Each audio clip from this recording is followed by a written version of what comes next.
the recent paper that Dr. David Ludwig and colleagues, you contributed to the carbohydrate-insulin model, physiological perspective on the obesity epidemic. Now, in the paper, obviously talking about how the obesity pandemic really is caused by overconsumption and all these highly palatable and energy-dense processed foods that are around us, and of course, sedentary living, which has obviously been exacerbated by the pandemic. And despite this, persistent focus on eating less and moving more, we really haven't been able to, with the energy balance model, which is sort of the dominant model, be able to correct these historic highs in terms of obesity. So could you maybe start by defining or summarizing the updated iteration of the carbohydrate-insulin model? Well, let me start by defining what we mean by the energy balance model. Sure. Okay, because that's fundamental to all of this. I just said, go back 100 years, read Elliot Jocelyn's diabetes textbooks from the early 1920s, which you can get on Google Books now. And they're talking about you got to maintain a healthy weight. And the assumption always is people, they were back until 1931, there were two competing hypotheses of obesity. Nobody quite recognized it as that, but there was this idea that some people are just predestined to get fat. No matter how much they eat, how little they eat, their bodies are going to store fat. And so we'll call that the sort of physiological model. And then there was this gluttony and sloth model. The rest, some people are obese and clearly eat enormous amounts of food and they're sedentary. So physicians, obesity influencers of the era would look at them and say, well, they eat a lot, they're obese. Obviously, that's why they're obese. And as for these other people who don't eat a lot, but are also suffer from obesity, we don't know what the answer is. So you've got this 1930, a researcher named Louis Newberg comes along from the University of Michigan. And at this point, obesity science is like, it's a half a dozen to a dozen physicians from around the world, many of them who deal with diabetes as well, speculating in textbooks and articles now and then what might be the cause of this issue. Again, some people eat a lot. For them, it's they eat too much, and some people, who knows? And so Newberg claims to prove experimentally that obesity is a calorie imbalance issue. And the way he does it is he takes a half dozen people, 5 of them are obese, and he starves them, and he starves a lean person, and they tend to lose weight at the same rate. So from this, he concludes that they get fat because they eat too much, and they get thin when they eat less, and that's all you have to know. And then he manages to convince through the world that this is the case. I mean, it's, the first animal models for obesity appear in the late 1930s.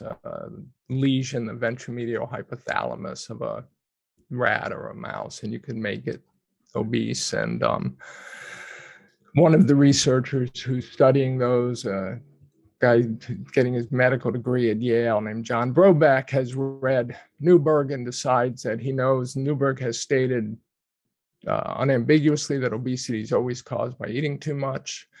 And Brobeck notices when you lesion these rats that the rats eat a lot. So ergo, he's discovered the cause of obesity in the rats, which is that they eat too much. And World War II comes along, and Brobeck is the only researcher whose career, Brobeck and Newberg together, like the only researchers whose career span the war years. And so when the war is over, this idea that obesity is always caused by eating too much is a conventional wisdom. And then it morphs into this idea that it's not just eating, it's eating too much in respect to how much you're expending. So it's not just intake, it's expenditure. And since we know that people with obesity often appear to be sedentary, we could assume that the sedentary behavior also feeds the obesity. And by the 1970s, 1980s, this evolves further into this idea that molecules, compounds, hormones that are related to obesity work by stimulating eating behavior in the brain. And the most famous is leptin. So the idea is leptin inhibits eating behavior. And when you're leptin deficient or your leptin molecules are defective, if they don't work, you eat too much, and that's the cause of being fat. So this idea, obesity by the conventional thinking, well, we've all grown up being taught, and you have to trust me that virtually all of the research, like 99 to 99.99% of every article, ultimately is dependent on this idea that obesity is caused by overconsumption of food. One of the things I did in my research, because I went back in time to look at how the science evolved, I realized there was always this competing hypothesis that obesity was a hormonal disorder. So people who struggle with obesity don't do so because they can't balance their intake to their expenditure, but they do so because their fat tissue, for whatever reason, is taking up too much fat. It's like a fat accumulation disorder, not an energy balance disorder. And by the 1960s, it was clear that the hormone insulin regulated, for all intents and purposes, was a dominant hormone regulating fat storage and fat cells. So you elevate insulin, you store fat, and when insulin comes down, you mobilize fat from your fat tissue and your lean tissue burn it for fuel. And insulin, it's funny, very influential, well-respected physiologists and endocrinologists would refer to insulin as the signal of the fed state, but it's a signal that you're fed carbohydrates. So what insulin did was it linked the carbohydrates in the diet to fat storage, which is ironic because people think you eat a lot of fat, you get fat. And it's true that you store most of the fat that you eat, but it is that fat storage is dependent on the insulin response, because what your body wants to do when you eat a mixed meal is it wants to burn the carbohydrates because high blood sugar is toxic.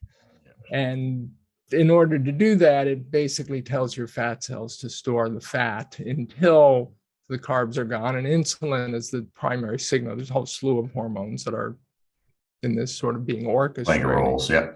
Anyway, so that's it. So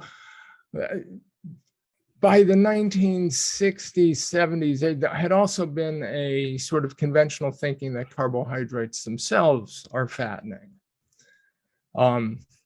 without any thinking of the underlying mechanism. Just this idea that it was, the article I quote in all of my books was from one of the two leading British dietitians in 1963, who said every woman believes that carbohydrates are fattening. That's a piece of nutritional wisdom with which no one would disagree, something very close to that. And that was the conventional wisdom, and it dates back to the 19th century, the belief system that, people, women in particular, tend to put on fat when they eat bread, rice, potatoes, pasta, sweets, of course. The idea that beer is fattening. It's called a beer belly for a reason, not because you eat butter when you drink the beer, but because the beer itself is fattening, although the conventional wisdom would have been that it's too much calories. So anyway, I and others, including most prominently David Ludwig and Marc Friedman, who was another one of the co-authors on this article, sort of have been dragging this carbohydrate insulin model out of obscurity and trying to put it back as a competing hypothesis.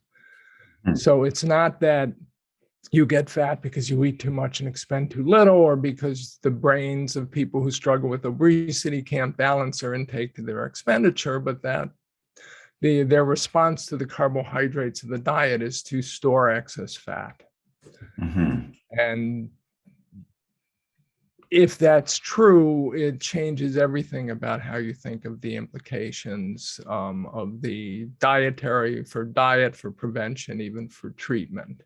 And so this is the argument that, we've been making in various venues. I've been making it in my books and in an article that was published simultaneously with the American Journal of Clinical Nutrition article. And, it's very hard to shift the paradigm. It's relatively easy to get a paradigm accepted. It's very hard to shift it once an entire community of people, and not just scientists, but health educators and doctors and nutritionists and dietitians and trainers and your friends at the grocery market all come to believe one thing, and then you come along and say, oh, by the way, that was wrong.